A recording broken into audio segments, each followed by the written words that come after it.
and also the link to YouTube. In case you're not sure where to find the stream right now, we'll tweet the link up there.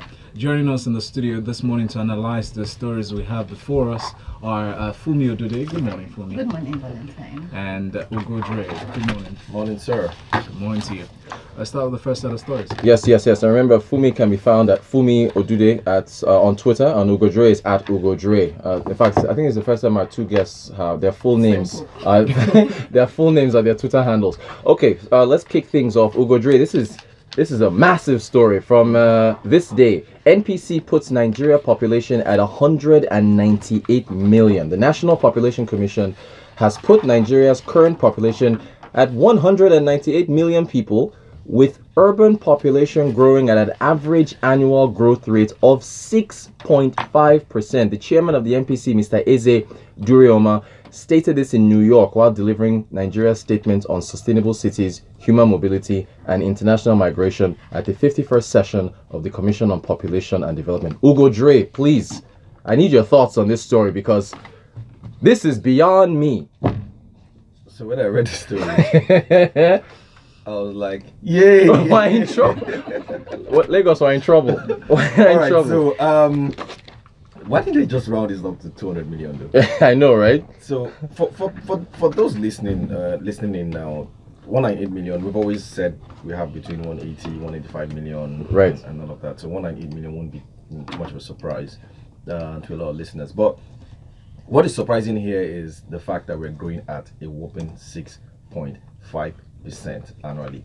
That is really high, Rotus. My jaw dropped. If you consider the fact that GDP growth rate over the last 10 years on average in Nigeria has been like 5% or thereabout. Right. We can't keep up. And we thought those were our good days. Yes, I mean like that's what a lot of people are trumping. Right. There was a time we used to grow at 7%. So it wasn't even enough.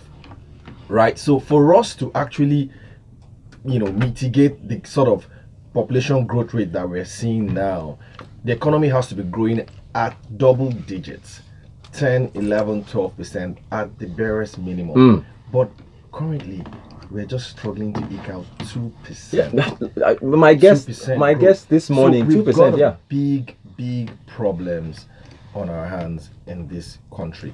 How do we solve the problem? Yeah, and before I get to how you solve the problem, you also got to consider that a lot of this growth is not so. It's not like we have an aging population, so we actually have a lot of people coming in. Right. Do you understand? And they don't have. It's unlikely that they're going to get jobs. It's unlikely that the natural resources that we have is enough to really go around. So what do we need to do, Rotus? It's kind of controversial. Ugo Dre, tell them the truth. That's what we do on Freshly Pressed. We tell the truth. Yeah, don't know. No, tell them. But at Dre. this rate, right? China policy. Yes, exactly. Maybe we gotta start thinking about one child per family. You're having too many children. I'm pointing at the camera. I don't know, but what's interesting about this? Because I don't know how else you're gonna do it. So it's either you reduce the number of children you have to one child per family, or you have to start to look for how to seriously, and I'm not talking about the on paper diversified economy that we always talk about, really diversify the revenue base of this economy so that we can cater for the kind of population that you have. It's like having a family of 10 children. Right. And you're still adding, exactly. Your income is still the same. Right. I mean, it can't work. You can't sustain what's interesting again? Is the fact that they say the ratio of women to men is higher now. Yeah. So I have more women. We've been noticing that. Fewer men. They like that for a while. Anyway. Oh boy, okay.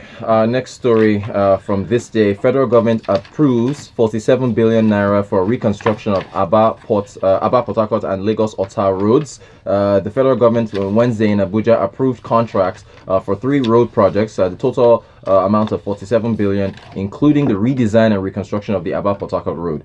Briefing journalists at the end of a 7-hour Federal Executive Council meeting, good gracious, in the State House, presided over by Vice President Yemi Osinbajo, Minister of Power, Works and Housing, Mr. Babatunde Fashola, and they said that the contract for the Aba-Port Harcourt road portion of the Enugu-Port Harcourt road would cost 6.3 billion. He also went on some more details. Funmi, what are your thoughts on this latest contract award and approval? Excuse me.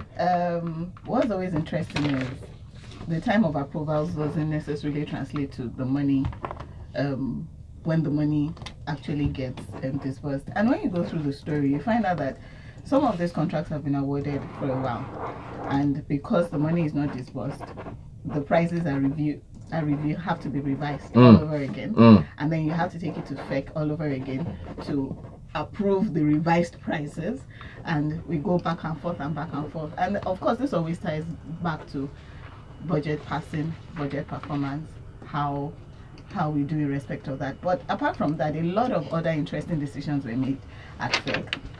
The Minister of Transportation announced that the council has also approved 13 billion naira for the dredging and refurbishment of the navigational facilities of Warri Seaport in Delta State. Now that is something a lot of people have been waiting for, particularly, especially when we get down to our further story in relation to the Apapa gridlock. This is something that a lot of people have called for in order to decongest Lagos. So this is good news. And then we also have further information from our Minister of Education, Adamu, saying FEC also approved the establishment of the Nigerian Army University in Borno State. That is a very interesting one. Okay. Yes, because a lot of people are saying, the problem that we have with our educational sector does not really call for adding to it. Okay. But dealing with what we have. Standards that we have now. But FEC also approved the upgrading of infrastructure at the Nigerian Police Academy, Kano, at the cost of 234 million naira. So yeah, Lagos, that's how our monies are being spent at the moment. With 200 million people, is those enough? Lagos, you think that's enough? You think the 47 billion on those Rotus roads? is 198 million. Oh, sorry, 198, not 200 million. Sorry, let me get that right. All right, let's move on to another. I like this story. I like this one. This is from The Punch, because I love the private sector. INEC, others urge private sector to fund elections. Lagos, what do you guys think? The Independent National Electoral Commission and other election management bodies in West Africa and South African countries have called on the private sector to assist in funding elections because the cost of elections are too high for the government to bear. Ugo Dre, I like the truth in this paragraph. What do you think? Huh? What is the Brutus and me and the truth? Trying to set me up today, brother.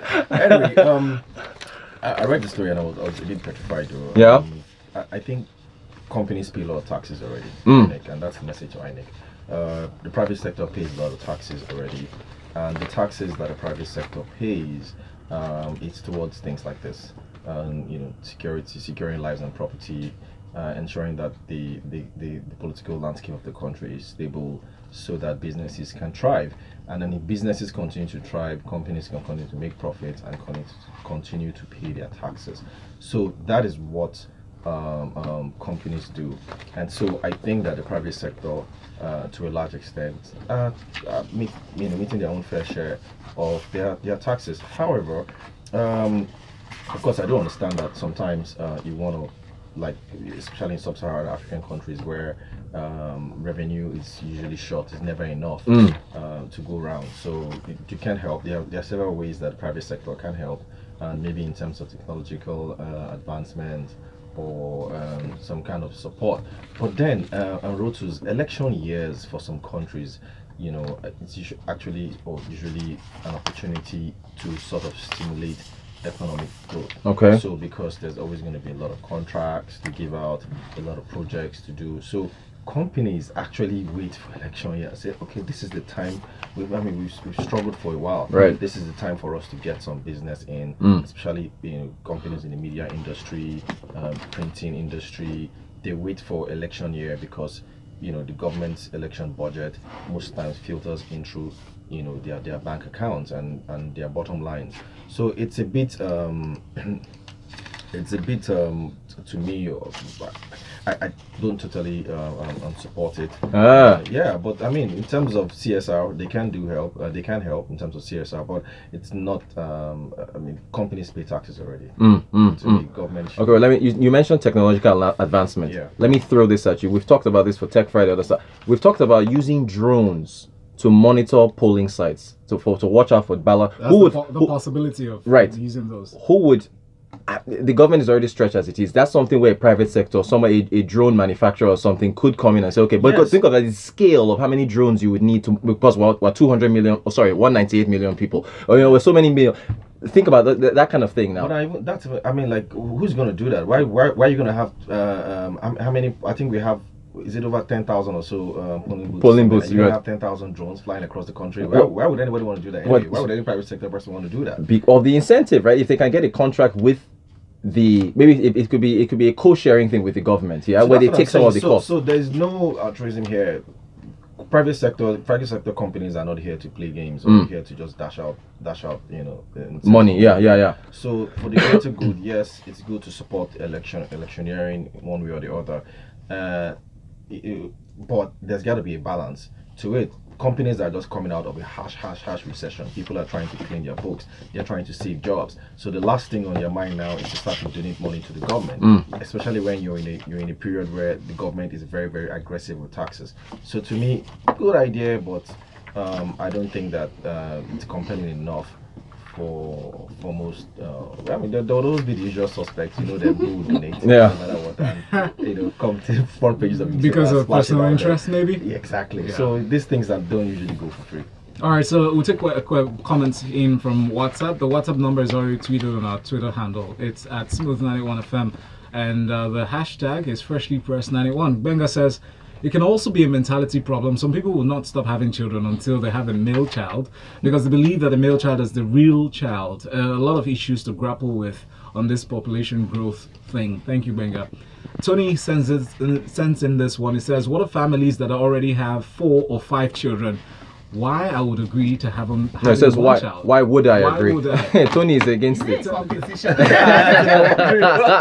you want to do your own? It seems to be now Chile, because in this part of the world, most people feel, in our culture especially, they feel like the number of children you have is equal to the amount of wealth. Okay, have, continue so- now. Continue thinking that. And Chidozie from Lekki says simply conceding, I think. Concession. No, well, considering all these roles to the private sector, Shangota, the highest chunk of industries in this axis, and that road has led to losses in billions of naira since 2000 to industries around that area. A new model of building infrastructures is needed ASAP, not this failed model of awarding contracts weekly by the Federal Executive Council. And Larry says, for over 20 years, 200 million Nigerians have been relying on infrastructure, 100 million relied on. Wow. Be careful of voting back the party that could not improve infrastructure for 16 years. Larry, have you got your PVC?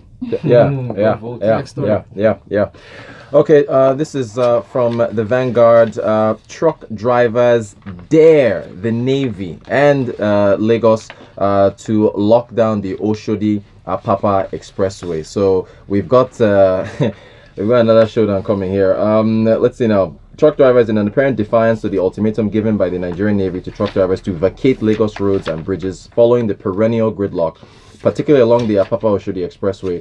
Truck drivers locked down the ever-busy expressway throughout yesterday, I believe it was Wednesday. The traffic situation, which worsened last week, has taken an alarming dimension since Monday as truck drivers virtually took over both the major expressway and service lanes on both roads. Funmi, I hope you don't drive down that axis, do you? Yeah, but it worked for a while. That's the funny thing. It worked for about a week.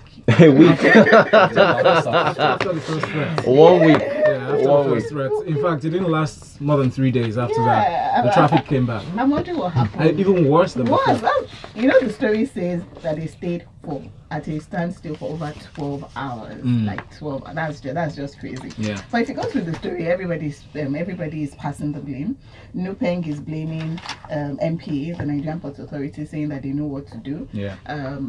Nupeng is claiming that half of the trucks on the road are those carrying empty containers, and that the MPA had given a directive to companies regarding their holding bays, which, if they had enforced, would have less of this problem. Yeah. MPA is saying, well, we didn't so much as give the directive. All we did was advise them to do so. And since and there's nothing that they can do. Well, as I said, everybody is passing blame.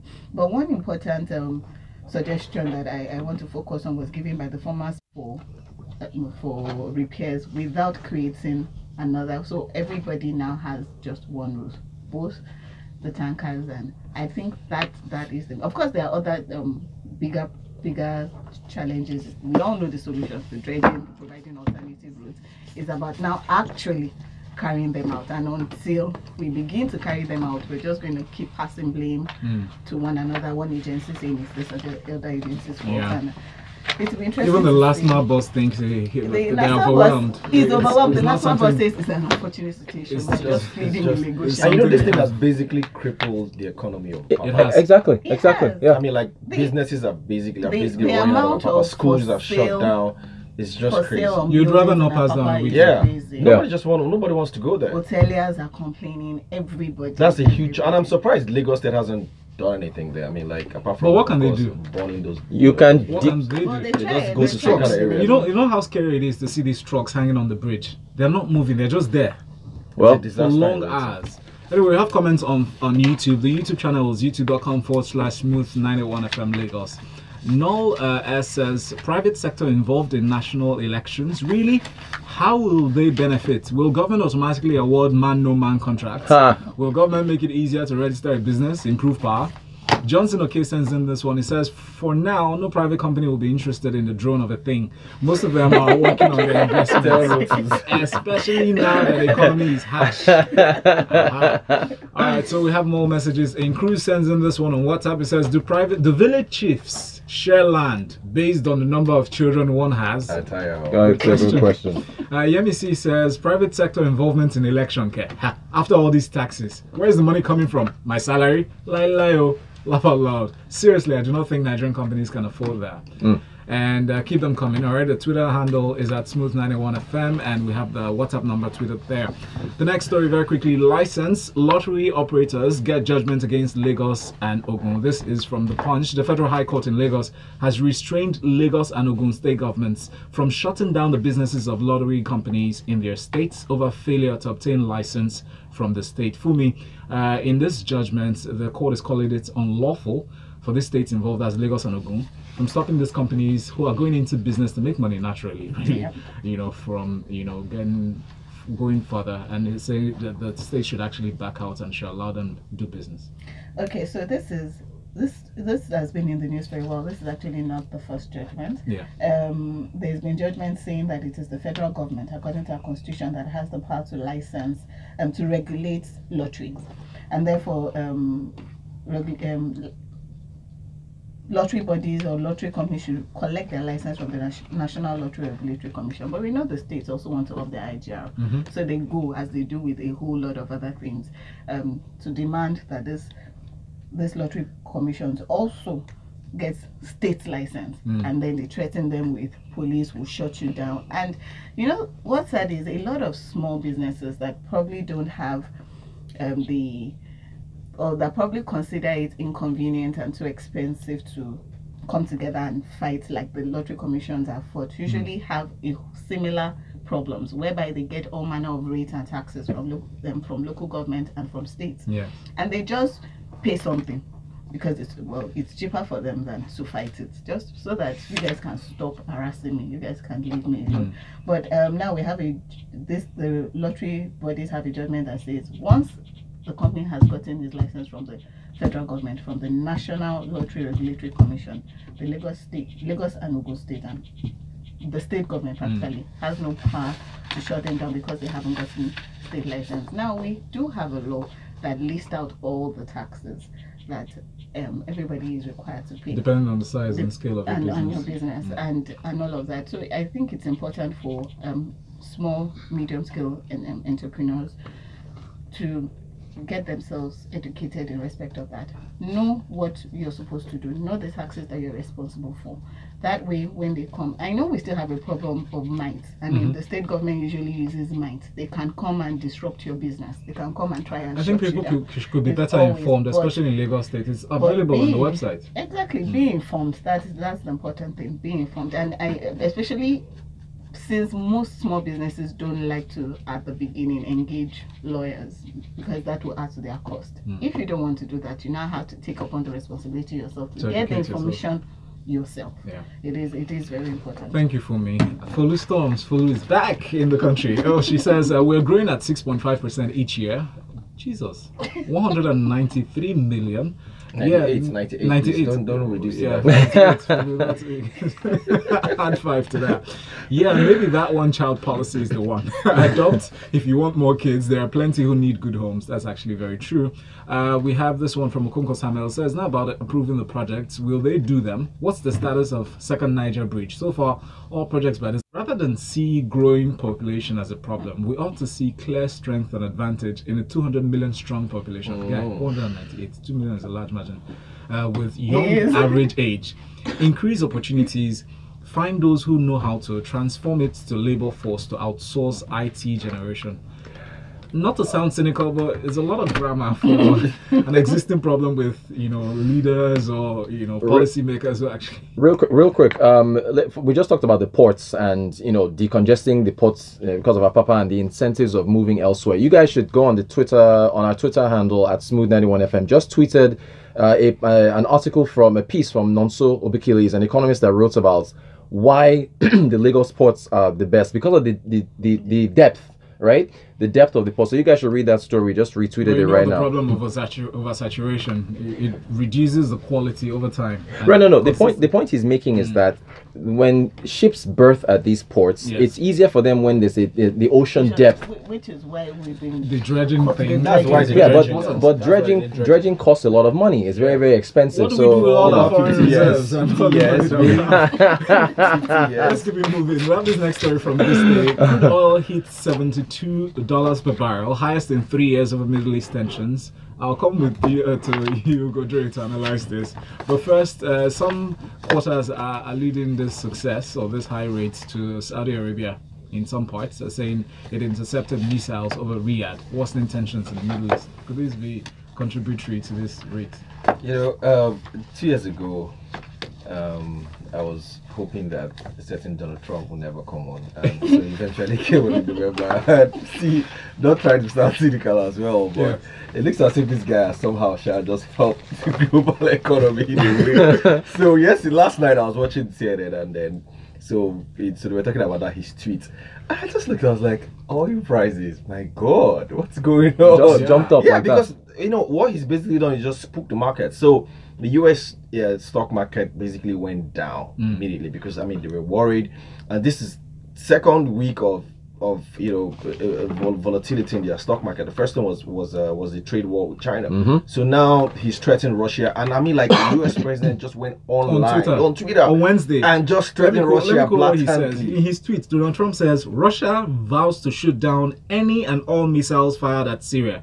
Get ready, Russia, because they will be coming nice and new and smart. You shouldn't be partners with a gas-killing animal who kills his people and enjoys it. That's the president.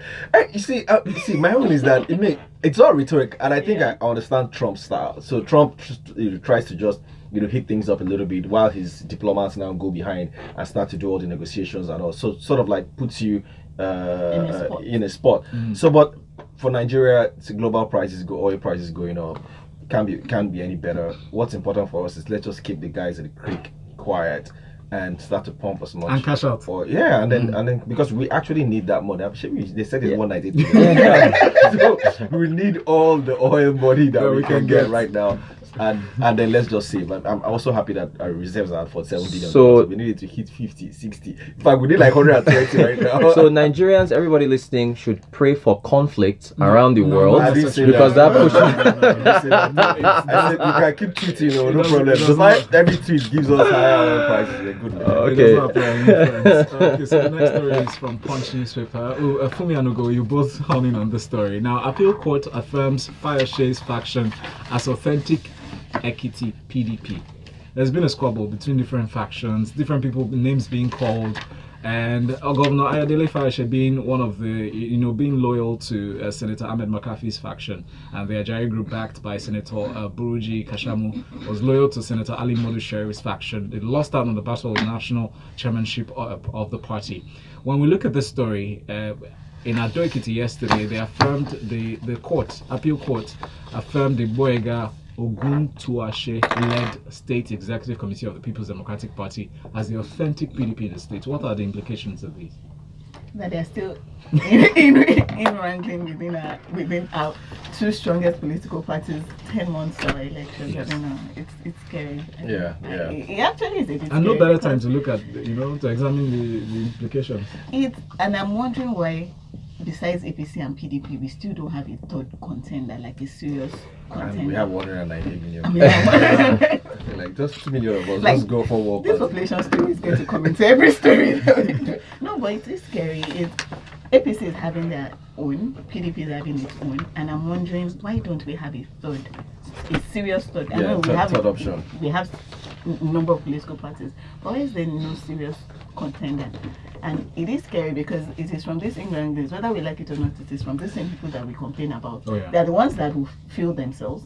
They are the ones that we would have to pick from, and they are the ones that we complain about for the next 4 years. And they're the same set of people that are just cross between APC and Crazy. PDP. But to your question about forming another party, it's a capacity problem. The only guys that can form another strong optional political party Have is to the same come guys from that the are in same PDP two and APC. parties. So that's the All problem. right, we'll let that rest very quickly. Let's go to this next one. Before quickly take one or two comments that's coming in WhatsApp. Cruz says the lottery license case now what? You mean such cases can see resolution quickly, whereas several corruption, final abuse, and people-sensitive cases remain pending like the courts, just like that. To have big names cases in books as evidence of being busy. It still baffles us. Femi says spelling the WhatsApp number is shorter. So asking the audience yeah, good point, Femi. But we're still gonna tweet it.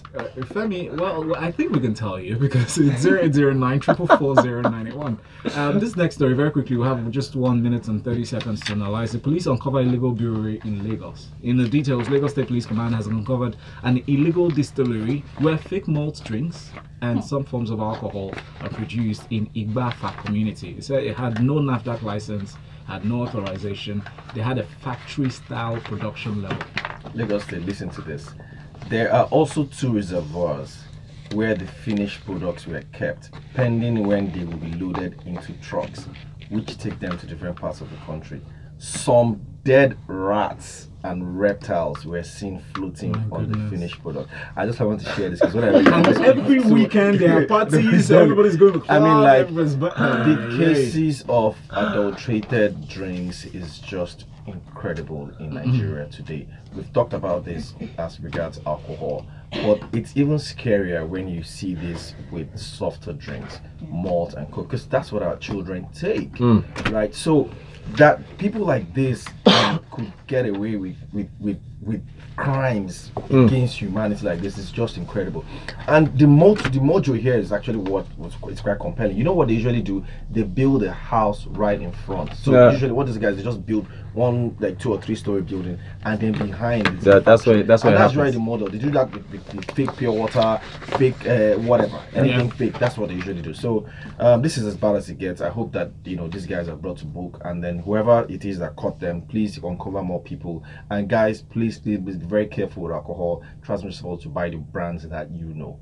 All right, so Noel S says sending this one on WhatsApp. It says government has created a difficult climate for businesses, but they want the private sector to help with elections. They must be talking to specific big boy companies, not small companies, which are the majority. Joshua Moore says numbers without census. How intelligent are we? Chai. Who will save us from irresponsibility? Crude oil hitting $73 per barrel. What will it translate to? No benefit for the common man. Even at $140 per barrel during the last government, what did we do with it? Beat your chest. Luton is the answer. Beat your chest. Guys, we'll beat our chest. $8.50 is time for Grapevine. We're done freshly pressed today. Make sure you catch it on YouTube. If you haven't subscribed, you should right now. Just type in the search box Smooth 91 FM Lagos. And remember, Funmi Odude on Twitter and Ugo Dre on Twitter as well. Thank you guys so much for joining us.